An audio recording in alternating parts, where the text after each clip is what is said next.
Bismillahirrahmanirrahim. Today's topic is the pleural effusion. I am Dr. Anwar Jamali, Associate Professor, Medical Unit. As per routine, on every Saturday at 8:30 p.m., I will conduct a lecture, online lecture, till the availability of the students in the classroom. Okay.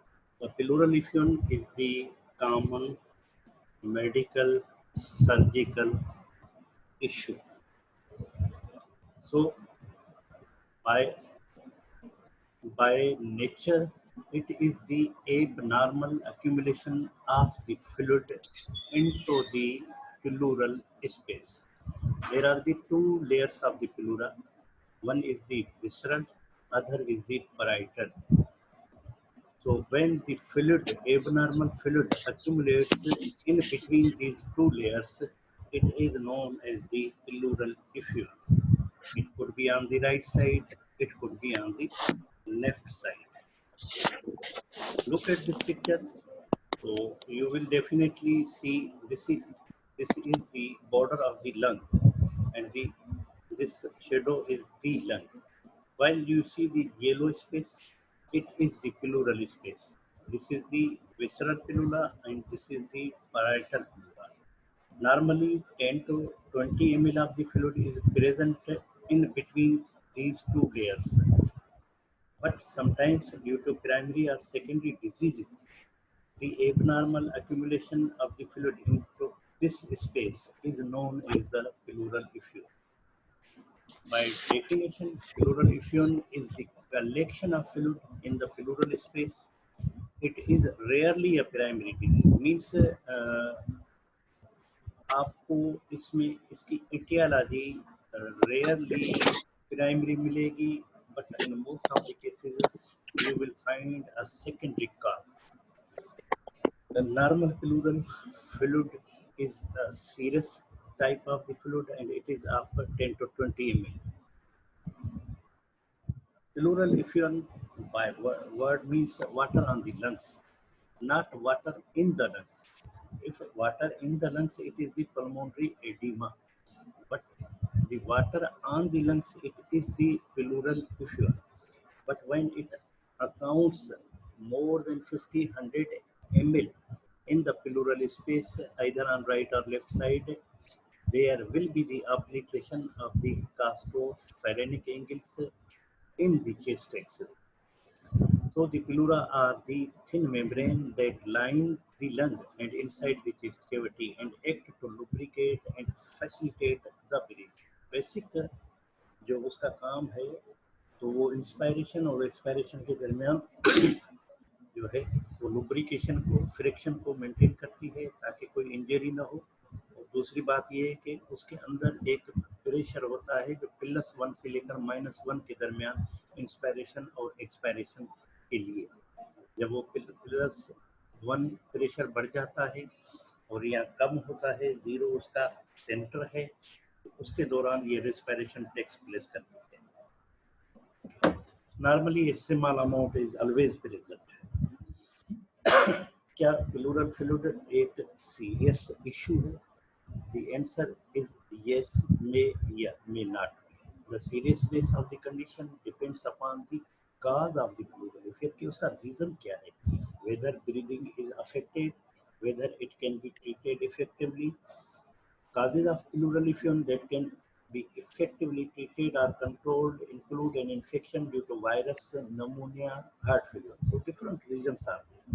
Two factors that must be considered are treatment for associated mechanical problems as well as treatment of the underlying cause of the pleural effusion.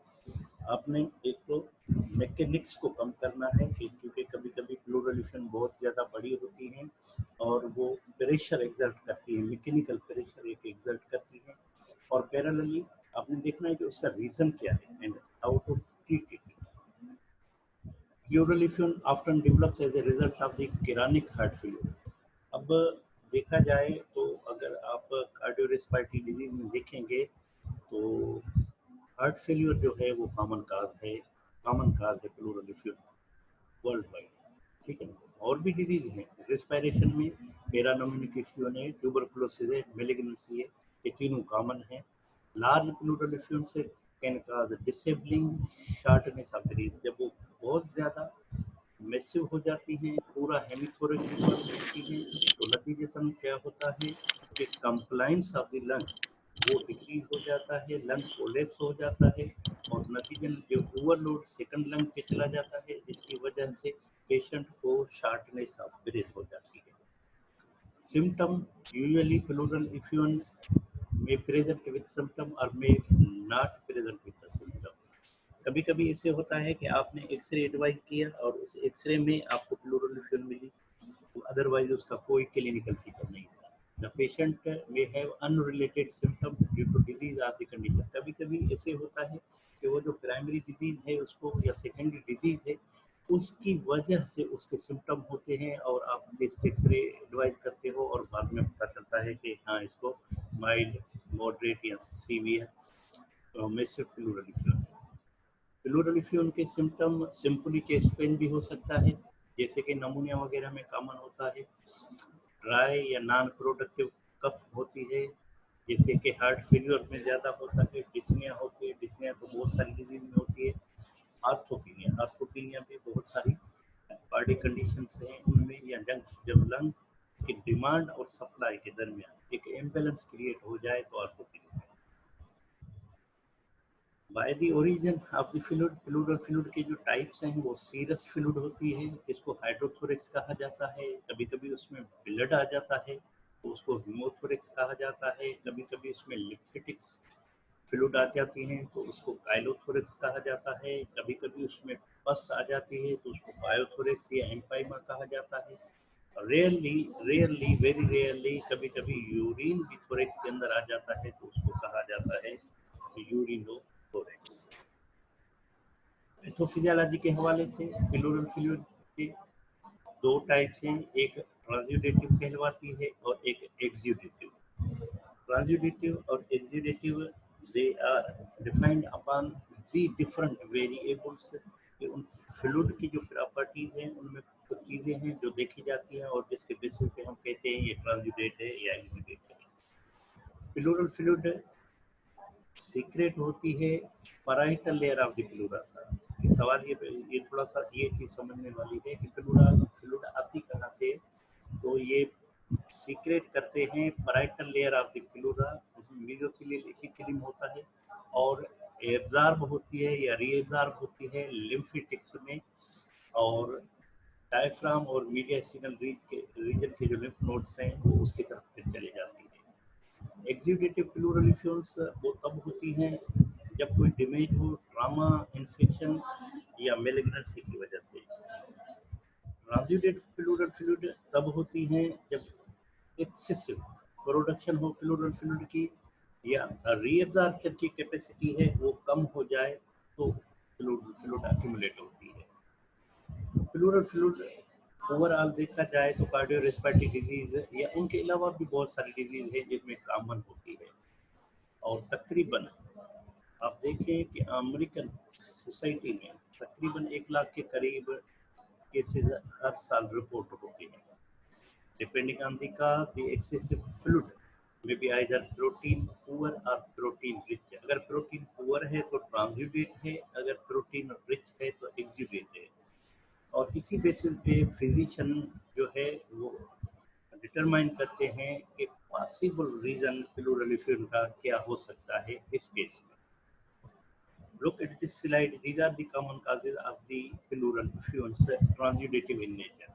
ठीक है, तो most common का जैसे कि heart failure है, pulmonary embolism है, cirrhosis of liver है, open heart surgery है, क्रॉनिक हार्ट फेल्यूर है, cirrhosis of liver with severe hypoalbuminaemia है, नेफ्रोटिक सिंड्रोम है, एटिलेक्टेसिस है, myxoedema, peritoneal dialysis, Meigs syndrome या obstructive uropathy end stage kidney disease. तो इसमें देखें कि ये बहुत सारे, अब इसमें दो बातें हैं। एक एब्जॉर्प्शन, दूसरा ऑनकोटिक प्रेशर और हाइड्रोस्टेटिक प्रेशर। तो ये जितने सारे आप काज देख रहे हो, तो इसमें ऑनकोटिक प्रेशर और हाइड्रोस्टेटिक प्रेशर की वजह से इम्बेलेंस होता है, जिसकी वजह से ये प्लूरल इफ्यूजन आती है। दूसरा जो है इसमें एग्जीक्यूटिव है, आप देखें कि मोस्ट कॉमन काज नमूनिया है, कैंसर है, पल्मोनरी एम्बोलिज्म है, किडनी डिजीज है, इन्फ्लेमेटरी डिजीज है, पैरानमोनिक नमूनिया, मेलिग्नेंसी है, infection, trauma, infarction, autoimmune disorder, pancreatitis, Boerhaave syndrome. Boerhaave syndrome का दूसरा नाम रप्चर्ड एसोफेगस है। प्लूरिसी रूमेटाइड की वजह से, जिसको रूमेटाइड लंग भी कहा जाता है, और ड्रग इंड्यूस ल्यूपस एसिडी भी प्लूरल इफ्यूजन होती है, जो कि इन्फ्लेमेटरी या एक्सुडेटिव इन नेचर होती है। लेस कॉमन काज में, लेकिन हमारे यहाँ ये ट्यूबरकुलोसिस कॉमन काज है, ऑटोइम्यून डिजीज है, ब्लीडिंग हो, रोड ट्रैफिक एक्सीडेंट है, या काइलोथोरेक्स हो जिसमें थोरेसिक डक्ट रप्चर हो जाए, और रेयर केस एब्डोमिनल इन्फेक्शन और ऑक्यूपेशनल लंग डिजीज या एस्बिटोसिस, एक्सपोजर, मीक सिंड्रोम या ओवरिन हाइपर स्टिमुलेशन सिंड्रोम, ये भी लेस कॉमन काज है प्लूरल इफ्यूजन की। उसके अलावा सर्टेन मेडिकेशन है, सर्जरी है, रेडिएशन है, ये भी प्लूरल इफ्यूजन करा सकते हैं। प्लूरल इफ्यूजन बहुत सारे कैंसर के टाइप्स हैं जिसमें भी मिलती है, specially lung cancer, breast cancer and lymphoma.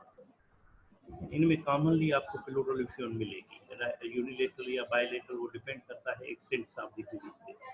In some cases, the fluid itself may be malignant or may be a direct result of chemotherapy. कभी-कभी कीमोथेरेपी की वजह से भी प्लूरल इफेक्ट पैदा हो जाती है, कभी-कभी डायरेक्ट मैलिग्नेंट इन्फिल्ट्रेशन की वजह से। तो इस प्लूरल इफ्यूजन को कंक्लूड करने के लिए वो यूज द लाइट क्राइटेरिया कि हाँ जी, ये प्लूरल इफ्यूजन किस किस्म की है और ये उसके पॉसिबल काजेज हैं। तो उसके लिए हम दो टर्म यूज करते हैं, ट्रांजिडेट, एक्सुडेट। और इसमें कभी-कभी कंफ्यूजन होती है, otherwise they are very clear. Transudate is produced through pressure filtration without capillary injury, while exudate is inflammatory fluid. Light criteria में कुछ चीज़ें हैं, उसके पैरामीटर है, वेरिएबल है, जिनको देखा जाता है, और accurate diagnosis of cause of effusion को ये कंक्लूड करती है कि हाँ जी ट्रांजिडेट है या एक्सुडेट है। और ये डिपेंड करती है clinical analysis of chemical analysis of the fluid, उसमें कुछ पैरामीटर देखे जाते हैं। अगर ratio of fluid protein to serum protein is greater than 0.5, तो इसका मतलब ये कि ये एक्सुडेट है। फ्लूइड और एलडीएच का रेशियो अगर 0.6 से ज़्यादा है, तो ये इसका मतलब ये है एक्सुडेट।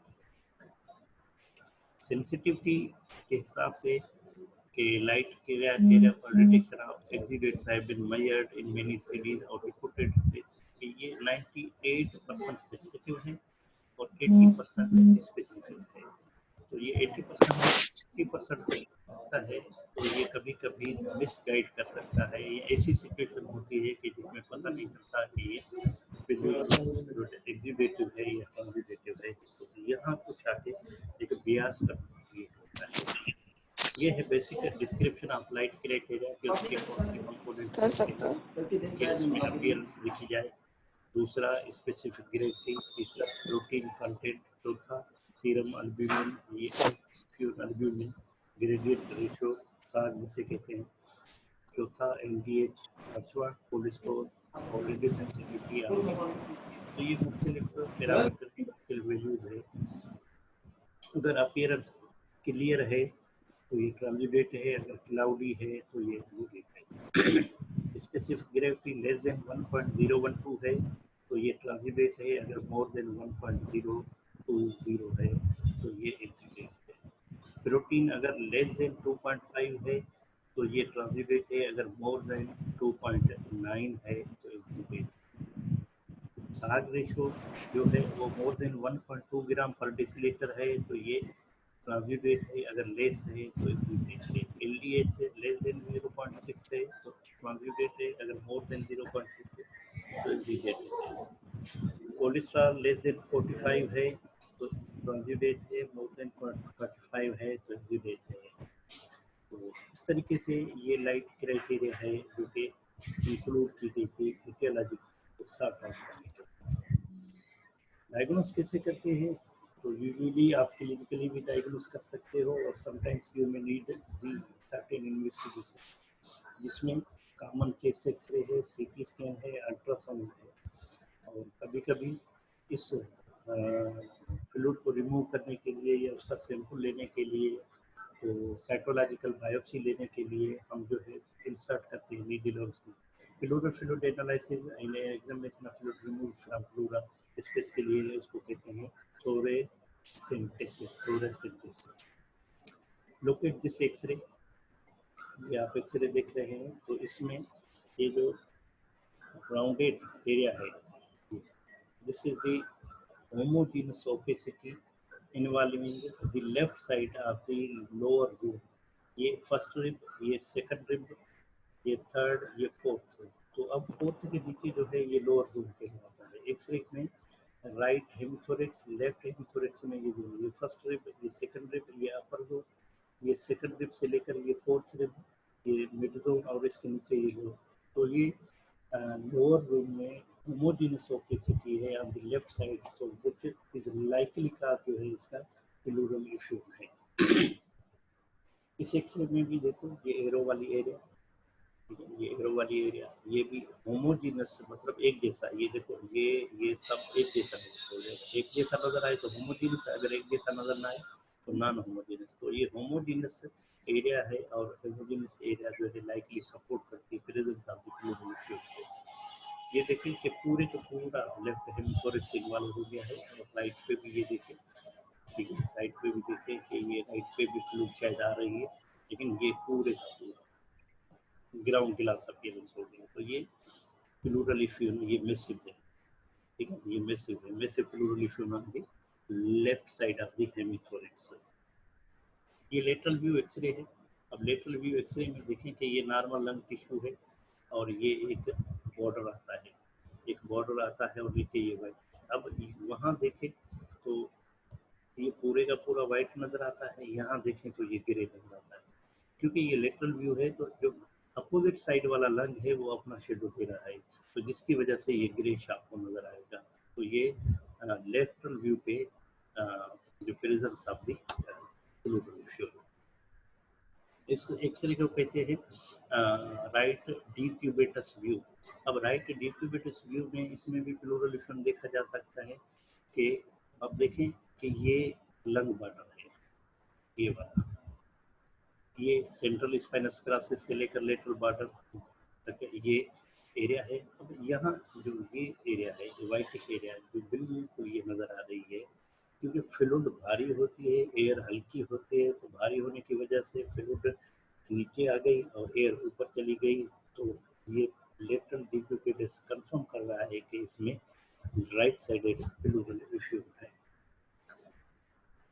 सीटी स्कैन भी बताती है कि हाँ जी, ये देखें, ये एयर ब्लैक नजर आती है, जेट ब्लैक इसको कहते हैं। ये इसमें अक्यूमुलेशन ऑफ द फ्लूइड, ये अक्यूमुलेशन ऑफ द फ्लूइड ये नजर आ रही है प्लूरल इश्यू के अलावा। जब वो प्लूरल इश्यू लेबोरेटरी टेस्ट के लिए भेजी गई तो उसमें आप देखें कि स्क्रीन रेड स्क्रीन सेल ये नजर आ रहे हैं, तो ये साइटोलॉजिकल एग्जामिनेशन है प्लूरल इश्यू का, और ये यूजुअली ब्रोंकोजेनिक कार्सिनोमा में होती है।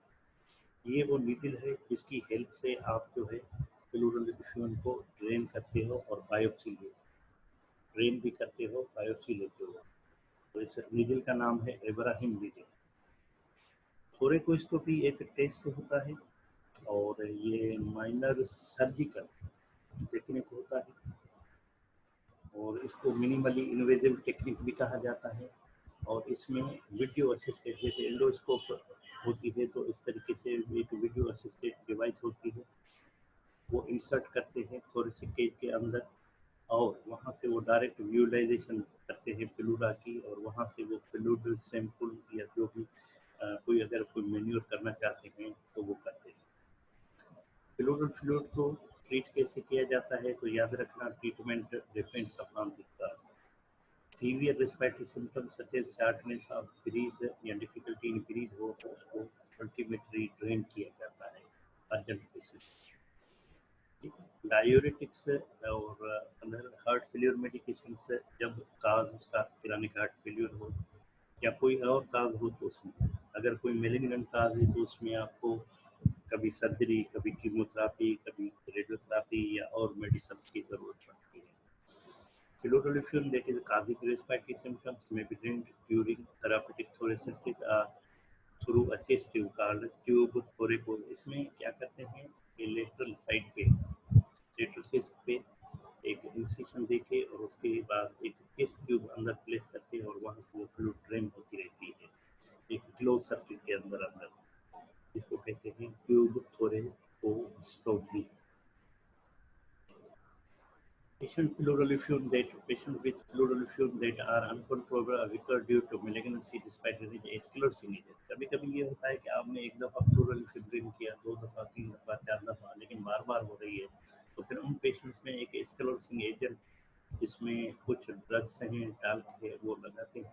इसके बाद वो जो बिलाइटल प्लूरा और विस्रल प्लूरा दोनों के जो लेयर है वो आपस में फ्यूज हो जाते हैं और उसको कहते हैं प्लूरल स्क्लेरोसिस।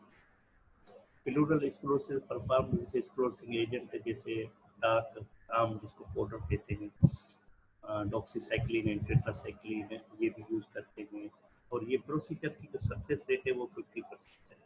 50% में ये वापस दोबारा हो जाता है। कुछ सिचुएशन ऐसी है जिसमें आपको सर्जरी की जरूरत होती है, जब बाकी ट्रीटमेंट ऑप्शन फेल होते हैं तो सर्जरी में आप video assisted thoracoscopic surgery, watts के नाम से ये मशहूर है, short form watts VATS।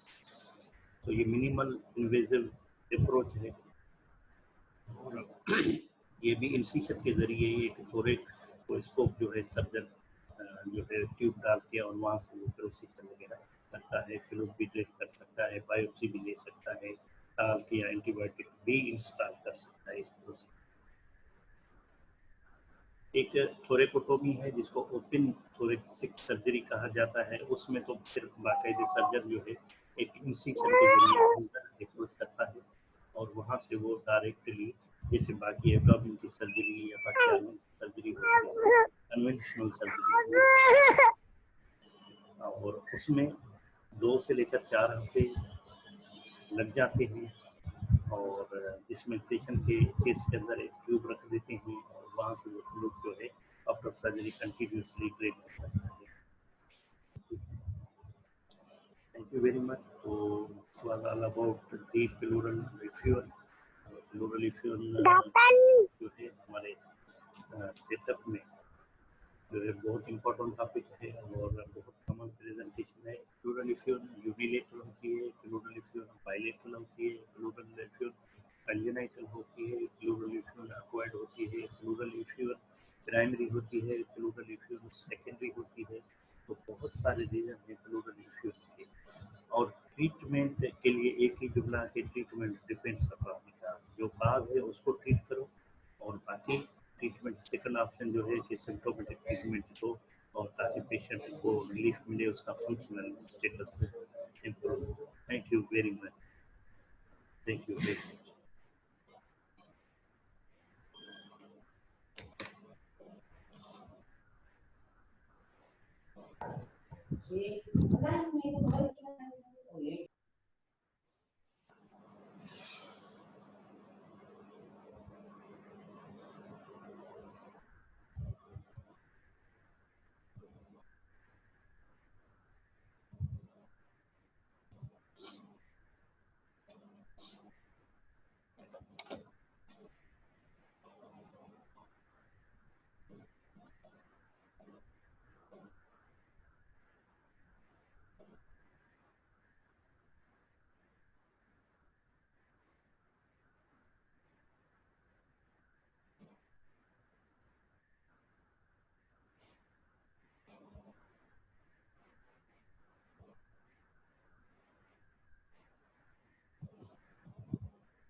Right side is circle Theo.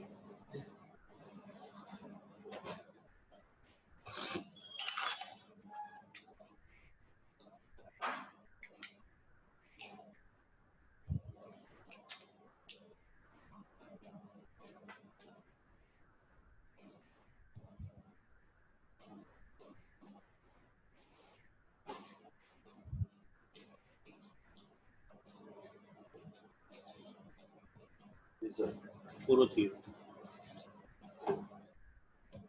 আচ্ছা Yes, on